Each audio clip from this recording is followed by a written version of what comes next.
Assalamu alaikum. Most students ignore this chapter, but MDK doesn't.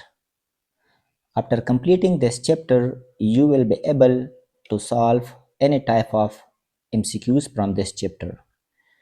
So let's start. तो सबसे पहला topic हमारे पास unit number 1 में physical quantities है। आपको पता है कि वो क्वांटिटी जिनकी पैमाइश पॉसिबल हो उसको फिजिकल क्वांटिटी कहा जाता है। तो फिजिकल क्वांटिटी मज़ीद 3 कैटेगरी में डिवाइड की गई है। इनमें सबसे पहला बेस क्वांटिटीज़ है। बेस क्वांटिटी 7 इन नंबर्स हैं। For example mass base quantity है, इसकी यूनिट किलोग्राम है। सिमिलरली टेम्परेचर बेस क्वांटिटी है, इसकी यूनिट केल्विन है। और लेंथ इसकी यूनिट मीटर है। तो ये 7 इन नंबर्स हैं। और दूसरे नंबर पर डिराइव्ड क्वांटिटीज़ है। डिराइव्ड क्वांटिटी वो क्वांटिटी होते हैं जो कि बेस क्वांटिटी से अखज़ की गई है। ये असल में बेस क्वांटिटी की जो यूनिट है उनके मल्टीप्लिकेशन या डिवीजन के नतीजे में जो यूनिट हासिल होते हैं उसको डिराइव्ड क्वांटिटी कहते हैं। For example area. एरिया हमारे पास एक डिराइव्ड क्वांटिटी है, क्योंकि एरिया का जो फार्मूला है वो लेंथ ज़रब विड्थ है। तो लेंथ की यूनिट मीटर है और विड्थ की यूनिट भी मीटर है। तो ये मीटर मल्टीप्लाइड बाय मीटर, ये मीटर स्क्वायर बनती है, जो कि दो बेस क्वांटिटी एक दूसरे से मल्टीप्लाई हुए हैं। तो इन 7 नंबर के अलावा जितने भी यूनिट्स है ये डिराइव्ड क्वांटिटी में कंसीडर किया जाएगा। तीसरे नंबर पर है सप्लीमेंट्री यूनिट्स, जिनके सप्लीमेंट्री यूनिट में हमारे पास रेडियन और स्टेरेडियन है। So radian and steradian are geometrical units and are known as supplementary unit. ये रेडियन और स्टेरेडियन ये प्योरली ज्योमेट्रिकल यूनिट्स हैं, यानी इसका ताल्लुक ज्योमेट्री से है, यानी शेप से है। रेडियन एंगल है जो कि सर्कल में बनती है, और सर्कल आपको पता है कि एक शेप है। इसी तरह स्टेरेडियन स्क्वायर में बनती है जो कि एक शेप है। और इन दो यूनिट्स को सप्लीमेंट्री यूनिट कहा जाता है।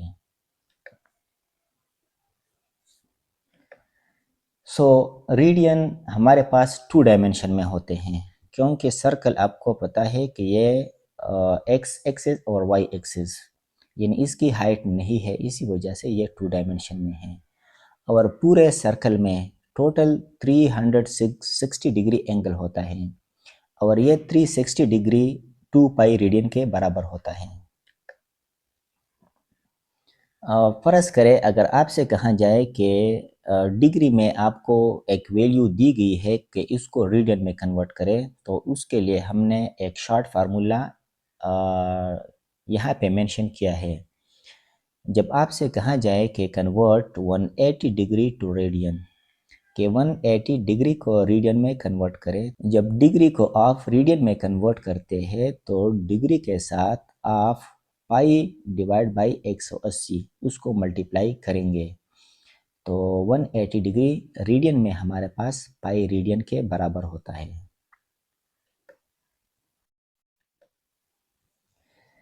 Similarly to convert radian into degree multiplied by 180 over pi. अगर रेडियन को डिग्री में कन्वर्ट करना है तो उसको 180 ओवर पाई से मल्टीप्लाइड करना होगा। फॉर एग्ज़ाम्पल अगर आपसे पूछा जाए कि 5 ओवर 2 रेडियन को डिग्री में कन्वर्ट करें, तो उसके साथ 180 ओवर पाई को मल्टीप्लाई करें और इसको सिंप्लीफाई करें। तो सिंप्लीफिकेशन के बाद जो आंसर हो वो डिग्री में होगा। अब चलते हैं स्टेरेडियन की तरफ। स्टेरेडियन हमारे पास 3 डायमेंशन में होते हैं, क्योंकि स्फीयर 3 डायमेंशन है। So the total solid angle in a complete sphere is equal to 4 pi steradian, यानी पूरे स्पेयर में जो सॉलिड एंगल है ये 4 पाई स्टेरेडियन के बराबर है। और steradian as a dimensional less unit, ये एक डायमेंशनल लेस यूनिट है, क्योंकि इसका जो फार्मूला है ये हमारे पास area divide by r square है, और एरिया मीटर स्क्वायर है, और सिमिलरली रेडियस स्क्वायर की यूनिट भी मीटर स्क्वायर है। तो मीटर स्क्वायर के साथ कैंसिल होती है, तो इस वजह से इसको डायमेंशनलेस यूनिट माना जाता है।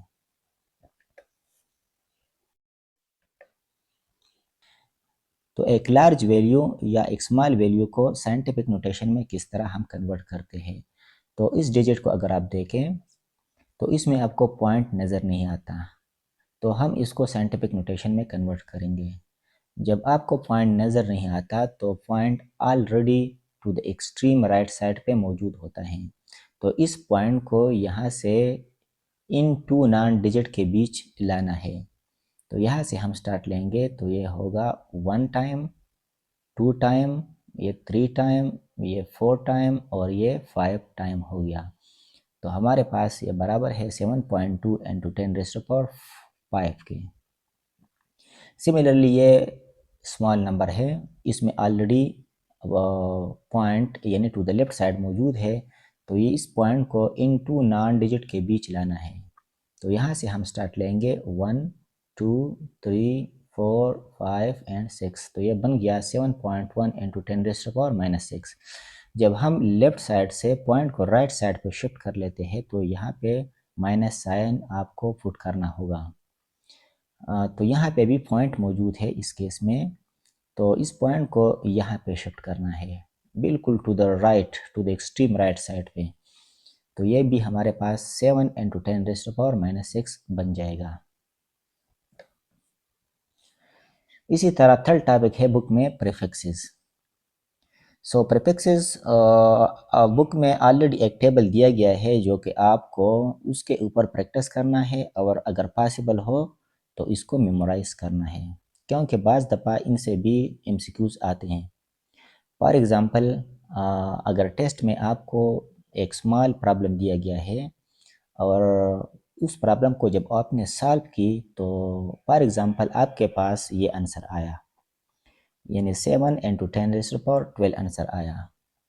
जब आप ऑप्शन में देखते हैं तो ऑप्शन कुछ इस तरह है, यानी 7 मेगा, 7 गीगा, 7 एक्सा और 7 टेरा। तो यहाँ पे आपको प्रीफिक्सेस की ज़रूरत पड़ेगी।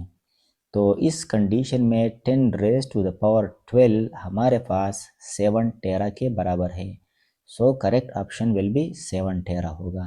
तो इसी वजह से प्रीफिक्सेस अगर पॉसिबल हो तो उसके ऊपर प्रैक्टिस करो और इसको मेमोराइज यानी याद करो।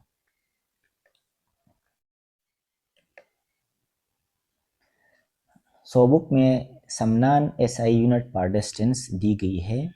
जिस तरह डिस्टेंस के लिए एसआई यूनिट हमारे पास मीटर है, लेकिन मीटर के अलावा जो भी यूनिट है वो नॉन एसआई यूनिट होंगे। फॉर एग्ज़ाम्पल इनमें एक दिया गया है light year.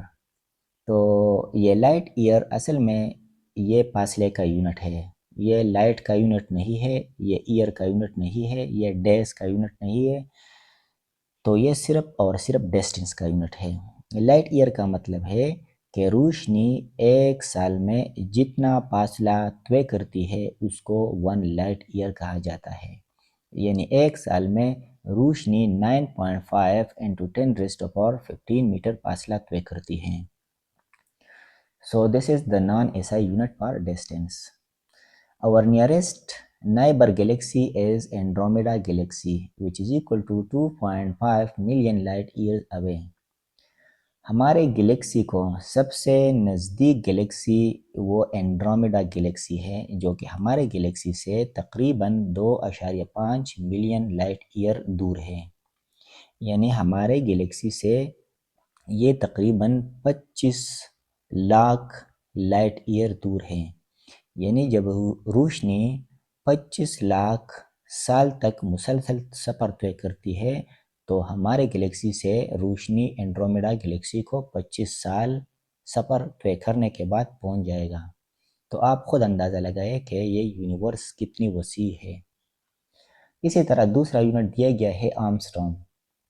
So 1 angstrom which is equal to 10⁻⁻10 metre. और इसको अगर हम प्रीफिक्सेस में लिख लेंगे तो ये हमारे पास बनता है 0.1 नैनोमीटर के, यानी नैनोमीटर बराबर है 10⁻⁻9 मीटर के। तो यहाँ पे पॉइंट को यहाँ पे शिफ्ट किया गया है तो इसी वजह से ये 10⁻⁹ बनता है। तो नैनोमीटर में ये 0.1 नैनोमीटर बनती है और ये भी नॉन एसआई यूनिट है for distance.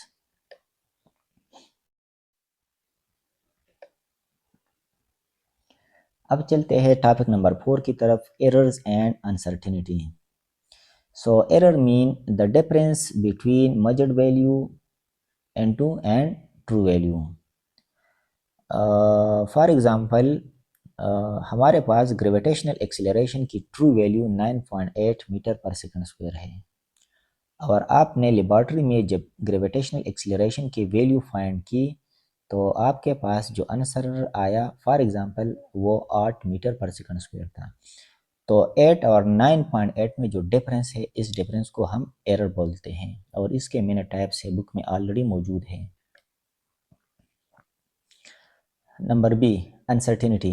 The magnitude of error and measurement at show how small or large the error is. Uncertainty एक पैमाइश में एरर की मकदार बताती है कि एरर कितना स्मॉल है या कितना लार्ज है और इसकी भी मैंने टाइप्स है। मैं आपको एक एग्जांपल देता हूँ। फॉर एग्जांपल एक ऑब्जेक्ट की मास को मेजर की गई जिनकी वैल्यू 3.3 प्लस माइनस 0.2 kg हैं। तो यहाँ पे ये प्लस माइनस 0.2 ये असल में अनसर्टिनिटी को शो करती है इस रीडिंग के अंदर, यानी ये हमारे पास चांस है कि इस मेजरमेंट में या 0.2 किलोग्राम कम है या 0.2 इसके साथ ऐड किया गया है। तो ये वैल्यू 3.5 और 3.1 kg के रेंज में वेरी करेगा। तो ये प्लस माइनस 0.2 किलोग्राम असल में एब्सोल्यूट अनसर्टिनिटी है जो कि एक डिवाइस की लीस्ट काउंट के बराबर होती है।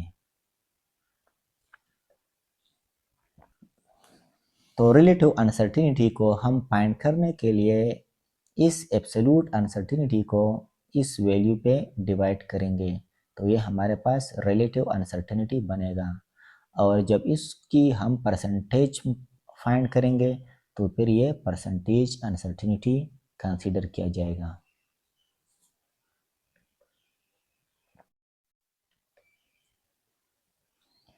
Indicating uncertainty in calculation for addition and subtraction, यानी कैलकुलेशन में हम अनसर्टिनिटी को किस तरह मैनेज करेंगे, इसको हम किस तरह ऐड करेंगे या सब्ट्रैक्ट करेंगे।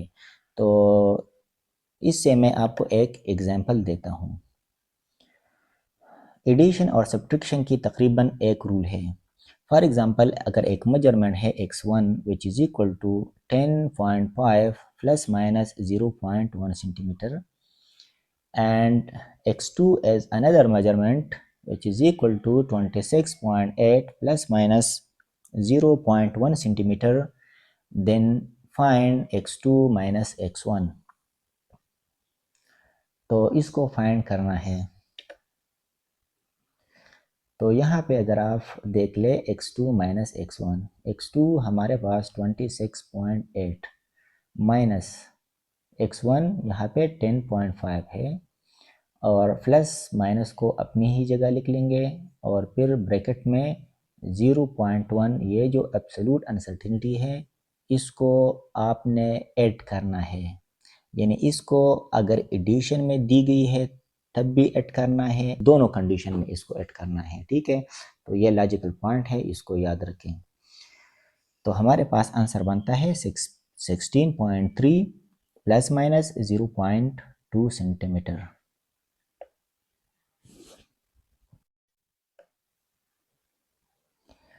For division and multiplication, so for division and multiplication, they have also the same rule. For example, the percentage uncertainty for voltage and current is 2% and 6% respectively. Hence, total uncertainty and the value of resistance will be।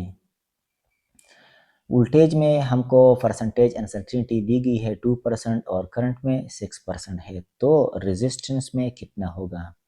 यहाँ पे voltage और current division में है तो आपको ये voltage और current को डिवाइड नहीं करना, सिंपल इसको ऐड करना है। तो ये मेन पॉइंट है, इसको याद रखें।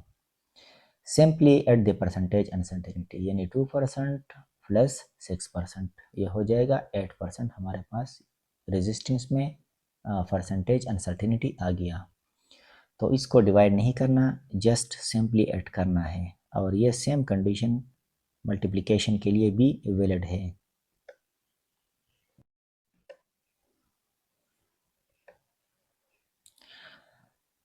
अब चलते हैं तीसरे एग्जाम्पल को डिस्कस कर लेते हैं। The maximum error in measurement of mass and length of the side of the cube are 3% and 2% respectively. The maximum error in the measurement of its density is. हमें एक क्यूब दिया गया है कि इस क्यूब की मास में परसेंटेज अनसर्टिनिटी 3% है, और इस क्यूब की वन साइड की लेंथ में 2% परसेंटेज अनसर्टिनिटी है। तो डेंसिटी में कितना होगा? तो डेंसिटी के लिए आपको पता है कि डेंसिटी हमारे पास बराबर है मास इनटू वॉल्यूम, और वॉल्यूम बराबर है लेंथ ज़रब लेंथ ज़रब लेंथ। क्योंकि क्यूब है, इनके 3 साइड सेम होंगे, तो एल ज़रब एल बराबर है एल क्यूब के। तो इसकी जो परसेंटेज अनसर्टिनिटी दी गई है, इसको सिंपली ऐड करना है। तो यहाँ पे मास में कितना है 3%, वन साइड लेंथ में कितना है 2%, क्योंकि ये एल क्यूब है 3 साइड है तो उसको 3 टाइम ऐड करना है, तो ये बनता है 9%। या दूसरे तरीके में हम इसको इस तरह भी सॉल्व कर सकते हैं, यानी ये मास में 3% हो गया और ये एल क्यूब है, तो इन 3 को इस वन साइड की जो परसेंटेज अनसर्टिनिटी है इसको मल्टीप्लाई करें और फिर इसके साथ ऐड करें, तो दोनों कंडीशन में आंसर हमारे पास सेम होगा। तो मल्टीप्लिकेशन और डिवीजन में हम परसेंटेज अनसर्टिनिटी को ऐड करेंगे। Example number 4. The power loss in resistor is calculated by formula power which is equal to voltage square divided by resistance. The uncertainty in value in voltage is 3% and resistance is 2%. So uncertainty and power will be, यानी resistance में power loss की जो equation है या formula है वो ये है, वोल्टेज में इतना परसेंट अनसर्टेनिटी है और रेजिस्टेंस में इतना है, तो पावर में कितना है। तो सिंपली इसको हम अगेन ऐड करेंगे। यहाँ पे वी स्क्वायर है तो मैंने 2 लिख लिया और वोल्टेज के परसेंटेज के साथ इसको मल्टीप्लाई कर दिया, प्लस रेजिस्टेंस में 2% है तो उसको इसके साथ ऐड करें, तो हमारे पास आंसर है 8% uncertainty in the power.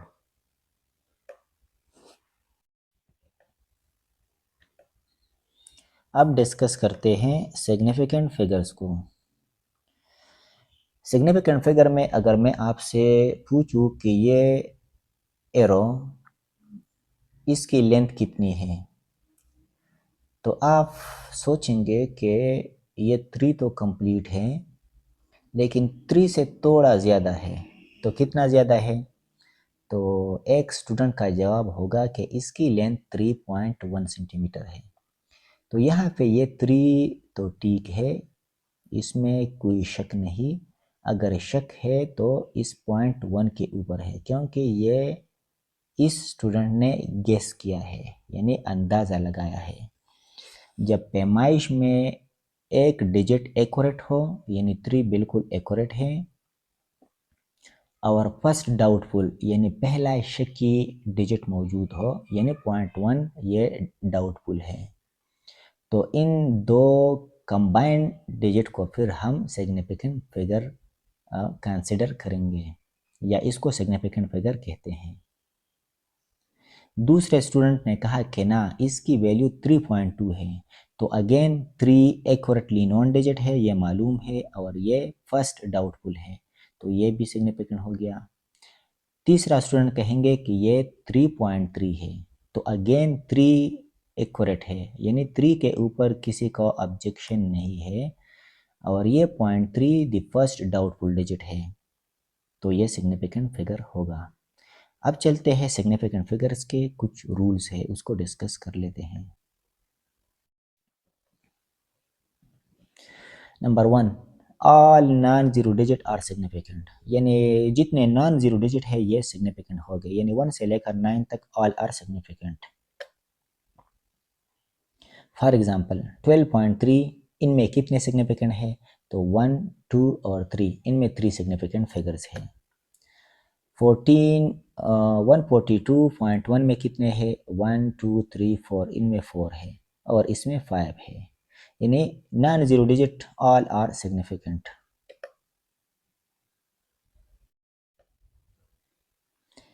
Number 2, zero as dependent, यानी ज़ीरो डिपेंड करती है कि ज़ीरो का पोजीशन क्या है, यानी ये राइट साइड पे है, एक्सट्रीम राइट पे, या बिटवीन है, या to the extreme left side पे है, तो ये डिपेंड करती है। बाज़ दफ़ा ये सिग्निफिकेंट फिगर में कंसीडर किया जाता है, बाज़ दफ़ा नहीं। सो अगर zero between the two non zero digit हो तो ये सिग्निफिकेंट फिगर होगा। फॉर एग्ज़ाम्पल ये zero two non zero digit के दरमियान में है तो इसको फिर काउंट किया जाएगा, तो इस कंडीशन में इसमें 4 सिग्निफिकेंट फिगर है। Again zero between the two non zero digit मौजूद है, इसको भी काउंट करें तो ये बनता है टोटल 1, 2, 3, 4, 5, ये टोटल 5 सिग्निफिकेंट फिगर बनते हैं। Zero to the left is not significant, zero जब लेफ्ट साइड पे हो तो फिर इसको सिग्निफिकेंट फिगर में कंसिडर नहीं किया जाएगा। फॉर एग्जांपल 0.1, तो ये लेफ्ट साइड पे है तो यहाँ पे सिर्फ 1 सिग्निफिकेंट फिगर है। अगेन ज़ीरो लेफ्ट साइड पे है, 1 सिग्निफिकेंट फिगर है। यहाँ पे 1 ज़ीरो लेफ्ट साइड पे है और ये zero between two non zero digit है, तो इसको काउंट करेंगे तो ये बनते हैं टोटल 3 सिग्निफिकेंट फिगर्स।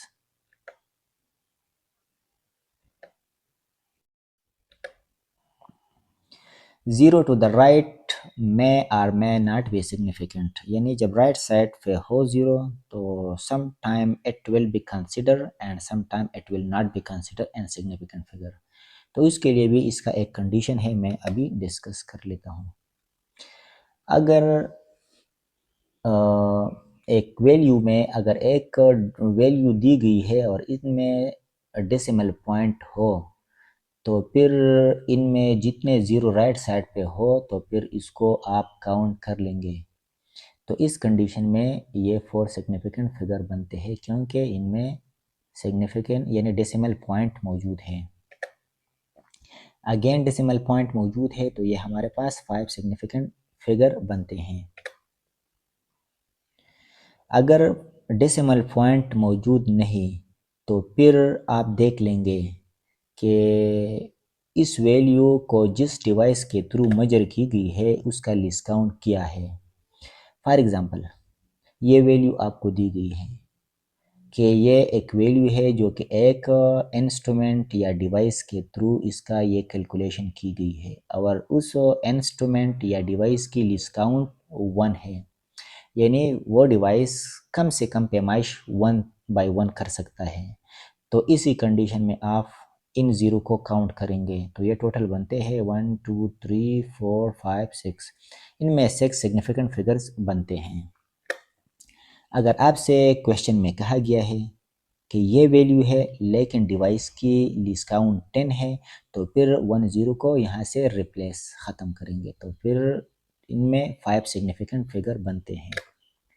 अगर लिस्ट काउंट 100 दी गई है तो फिर इन 2 ज़ीरो को इसके साथ ख़त्म कर देंगे तो 4 सिग्निफिकेंट फिगर बनेगा। और सिमिलरली अगर 1000 लिस्ट काउंट हो तो फिर 3 सिग्निफिकेंट फिगर होंगे।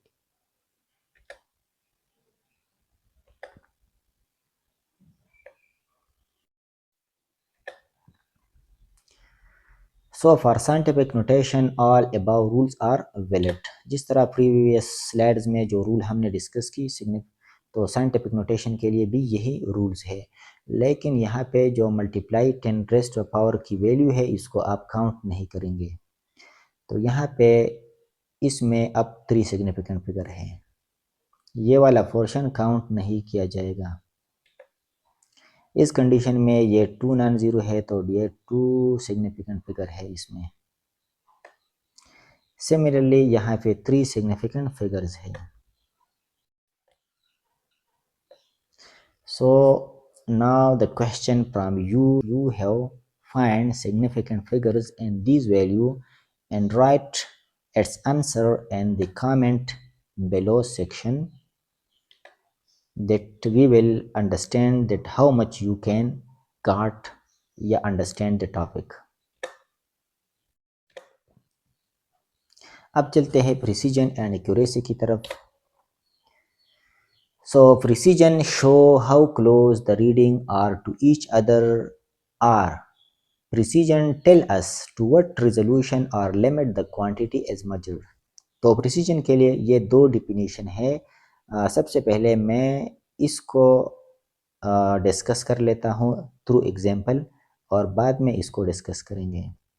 यानी precision show how close the reading are, यानी जब हम एक कैलकुलेशन करते हैं या रीडिंग लेते हैं तो हम ये देखते हैं कि हमारा रीडिंग कितना क्लोज या कंसिस्टेंस है, यानी एक दूसरे के करीब करीब इसका आंसर आता है बार बार जब हम इसको रिपीट कर लेते हैं. जब आंसर एक दूसरे के बहुत करीब हो तो ये मोस्ट प्रिसाइज वैल्यू कंसिडर किया जाएगा. फॉर एग्जांपल फर्ज करें हमारे पास एक ऑब्जेक्ट है, इसकी लेंथ 15.0 सेंटीमीटर है और स्टूडेंट 1 ने जब इसको लेबॉर्ट्री में मेजर की तो सबसे पहला आंसर जो उसके पास आया वो 14.1 सेंटीमीटर था. जब दोबारा मेजर की तो 14.2 आया और थर्ड टाइम पे 14.1 सेंटीमीटर आया. तो उसने ये 3 रीडिंग ली. तो ये 3 रीडिंग को अगर आप देख ले तो ये एक दूसरे के इंतहाई करीब करीब है, यानी 14.1 और 14.2 में सिर्फ 0.1 का गैप है और सिमिलरली अगेन ये 14.1 सेंटीमीटर है. जब वैल्यू एक दूसरे के बहुत ज़्यादा क्लोज हो तो ये वैल्यू हाईली प्रिसाइज कहा जाएगा. So this reading is highly precise reading. जब स्टूडेंट बी को हमने ये टास्क सौंप दी कि आप इसको मेजर करें तो फर्स्ट रीडिंग उसके पास 15.2 सेंटीमीटर आया, दूसरा रीडिंग 13.8 सेंटीमीटर आया और थर्ड रीडिंग 16.1 सेंटीमीटर आया. तो इस कंडीशन में अगर आप ये देख ले 15.2 और 13.8 में काफ़ी गैप है और अगेन 13.8 और 16.1 यानी ये स्कैटर्ड रीडिंग है, ये एक दूसरे के बहुत करीब नहीं है, ये स्कैटर्ड है. तो ये डेटा ये रीडिंग हम कह सकते हैं कि दिस इज़ लीस्ट प्रिसाइज, यानी इसकी प्रिसीजन इंतहाई कमज़ोर है. तो प्रिसीजन का मतलब ये है. अब चलते हैं दूसरी डिफिनीशन की तरफ. प्रिसीजन डिपेंड करती है एक डिवाइस की लीस्ट काउंट के ऊपर. लीस्ट काउंट का मतलब है कि एक इंस्ट्रूमेंट कम से कम कितना मेजरमेंट ये कर सकता है. जितना कम कर सकता है तो ये रिजोल्यूशन कंसिडर किया जाएगा कि ये बहुत कम दर्जे तक ये मेजरमेंट कर सकता है.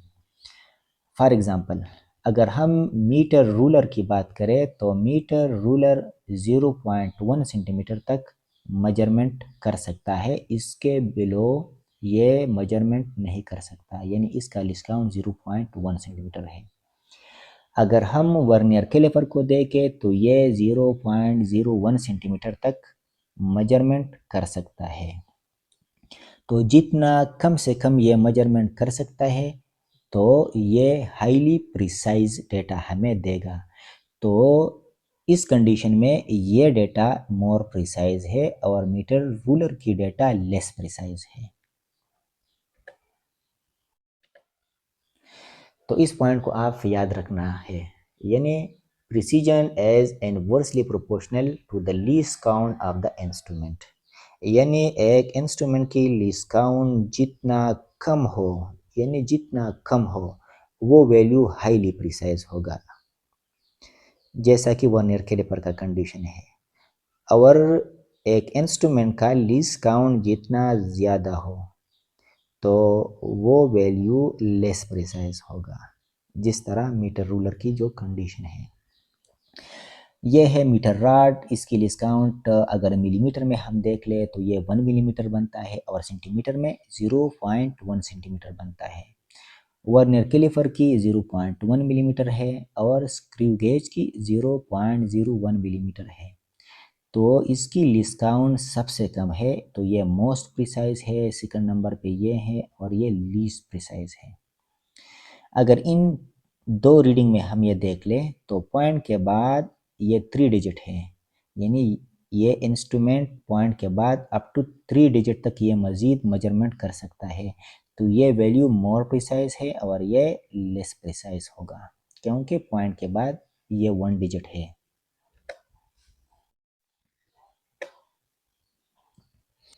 अब एक्यूरेसी को डिस्कस कर लेते हैं। Accuracy mean how close a measurement as to the true value, यानी जब हम रीडिंग लेते हैं तो हम ये देखते हैं कि हमारा आंसर ट्रू वैल्यू के कितना करीब है।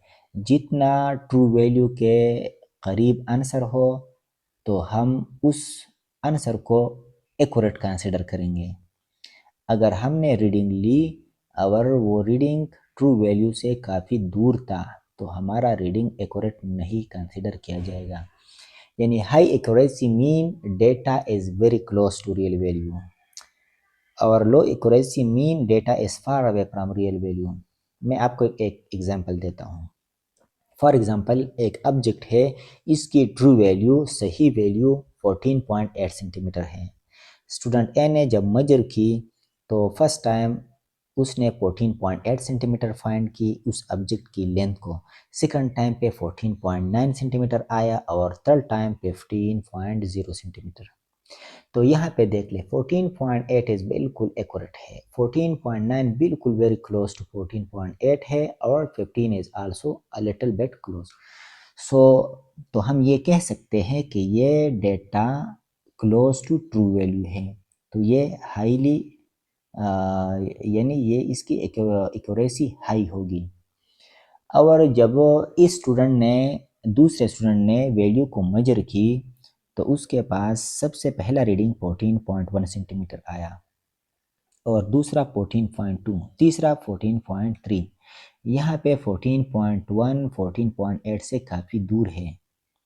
सिमिलरली ये वाला वैल्यू भी, तो इसकी एक्यूरेसी लेस है या लो एक्यूरेसी है इस वैल्यू की। तो इसका मतलब ये है कि हमारा डेटा जितना ट्रू वैल्यू के करीब हो तो वो हाईली एक्यूरेट कंसिडर किया जाएगा।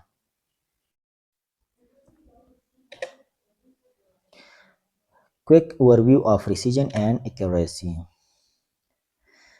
For example, if true value is 15 centimeter and student measure is 12.1, 12.2, 12.1, परस करें ट्रू वैल्यू 15.0 सेंटीमीटर है और स्टूडेंट ने मेजर की 12.1, 12.2 and 12.1।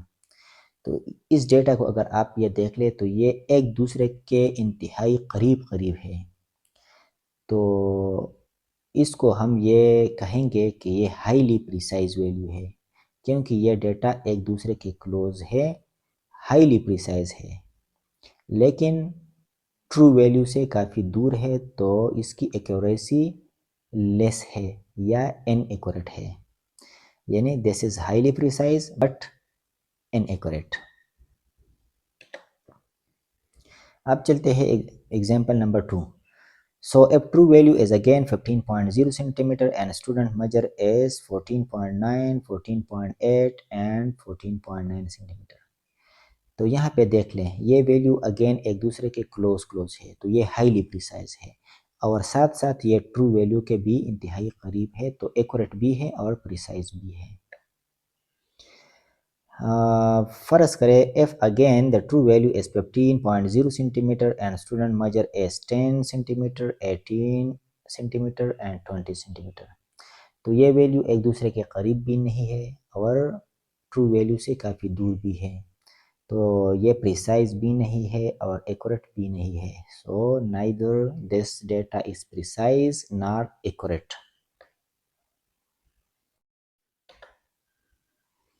So accuracy depend upon the fractional or percentage uncertainty. जितना परसेंटेज अनसर्टिनिटी या fractional error कम है तो इसकी एक्यूरेसी ज़्यादा होगी, और जब ये परसेंटेज अनसर्टिनिटी एक रीडिंग में ज़्यादा हो तो इसकी एक्यूरेसी कम होगी। तो एक्यूरेसी याद रखें इन दो चीज़ पे डिपेंड करती है। For example, if two objects are measured, one by ruler which is equal to 25.5 plus minus 0.1 centimeter, and second reading through vernier caliper which is equal to 0.45 plus minus 0.01 centimeter. दो मुख्तलिफ object हैं और दो मुख्तलिफ instrument के ज़रिए उसकी पैमाइश की गई। एक ऑब्जेक्ट रूलर पे इसकी पैमाइश की गई जो कि 25.5 प्लस माइनस 0.1 सेंटीमीटर है, और दूसरा रीडिंग वर्नियर कैलिपर के थ्रू ली गई जो कि 0.45 प्लस माइनस 0.01 सेंटीमीटर है। तो अब हम इसमें फ्रैक्शनल या परसेंटेज अनसर्टिनिटी चेक कर लेते हैं कि इनमें कौन सा रीडिंग हाईली एक्यूरेट है और कौन सा लो एक्यूरेट है, या एक्यूरेसी जिसकी ज़्यादा है या जिसकी कम है, इसको हम अब पॉइंट करेंगे। अगर आप यहाँ पे देख ले तो ये पॉइंट के बाद 2 डिजिट तक ये मेजरमेंट कर सकता है, और ये पॉइंट के बाद 1 डिजिट है। तो ये मोर प्रिसाइज तो है वर्नियर कैलिपर, ये लेस प्रिसाइज है, लेकिन हम परसेंटेज अनसर्टिनिटी मालूम कर लेते हैं कि कौन सा वैल्यू ठीक है। तो चले चलते हैं मीटर रूलर के लिए हम कर लेते हैं 0.1 को 25.5 पे डिवाइड करेंगे तो ये हमारे पास फ्रैक्शनल अनसर्टिनिटी आ गया, और इसको जब हम 100 से मल्टीप्लाई करेंगे तो ये बनता है 0.4%। ठीक है, अब चलते हैं वर्नियर कैलिपर की तरफ। So per vernier caliper data 0.01 divided by 0.45 centimeter which is equal to 0.02, और परसेंटेज अनसर्टिनिटी में यह बनता है 2%। तो ये यहाँ देख ले तो यहाँ पे रूलर डेटा हमारे पास 0.4% है और वर्नियर कैलिपर का 2% है, तो इनमें परसेंटेज अनसर्टिनिटी ज़्यादा है और इसमें कम है।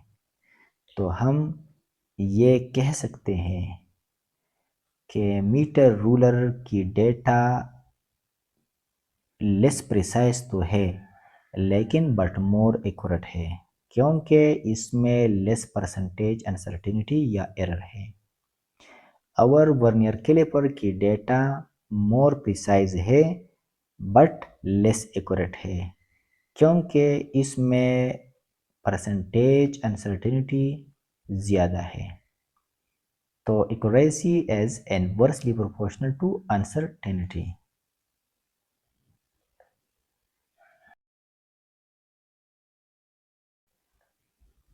अब कुछ MCQs को हम डिस्कस करेंगे। Steradian is the angle which lies in 1 dimension, 2 dimension, 3 dimension या none। तो स्टेरेडियन को हमने ऑलरेडी डिटेल के साथ डिस्कस किया है, तो ये 3 डायमेंशन है।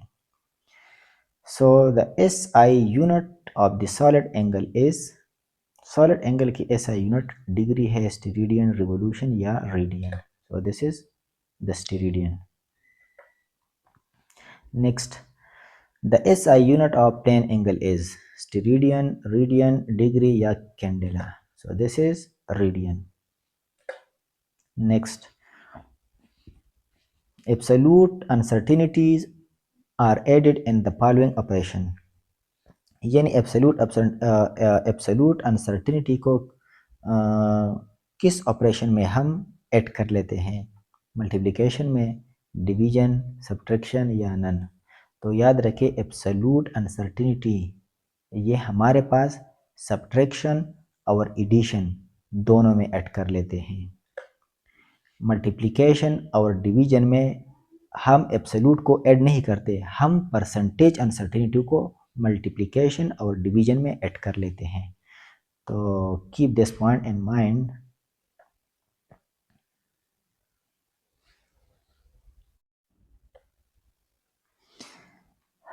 So next MCQ is smaller is the least count of the instrument, more is the measurement. यानी इंस्ट्रूमेंट की लीस्ट काउंट जितना कम है तो मेजरमेंट इतना एक्यूरेट हो, प्रिसाइज हो, एक्यूरेट एंड प्रिसाइज या none, so the measurement will be precise. Next MCQs.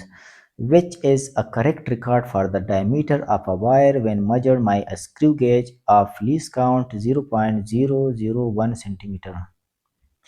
यानी मैंने डायमीटर ऑफ वायर फाइंड की स्क्रू गेज के ज़रिए से जिनका लीस्ट काउंट ये है।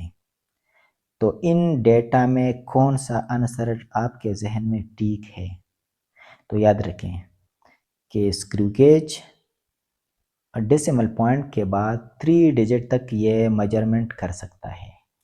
तो इस रीडिंग में आपको ये आंसर चाहिए जिनमें पॉइंट के बाद 3 डिजिट हो। तो इसमें 1 डिजिट है, इसमें 2 है और इसमें 3 है। तो सी ऑप्शन हमारे पास करेक्ट ऑप्शन है।